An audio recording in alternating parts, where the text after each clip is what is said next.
Tired of transactional limits and enhanced security concerns on your PayPal?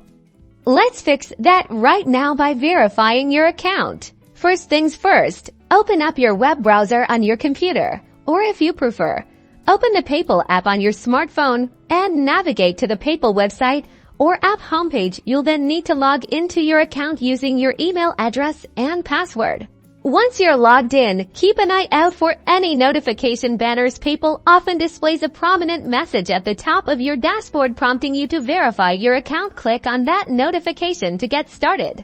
PayPal typically offers a couple of ways to verify your account. The most common method involves linking a bank account or a debit credit card. Select the verification method that best suits you. If you choose to link a bank account, you'll be asked to enter your bank account number and routing number. Ensure you have these details readily available from your bank statement or online banking portal.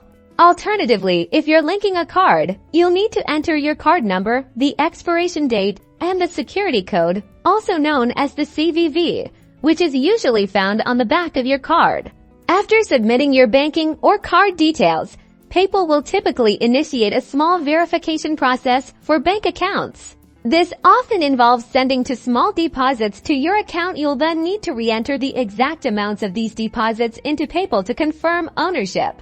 For card verification, PayPal might place a small temporary authorization hold, which is usually reversed within a few days. You'll be asked to confirm this amount or a specific code that appears next to the transaction on your bank statement or card statement. Once you've completed these steps, you'll receive a confirmation that your account has been successfully verified.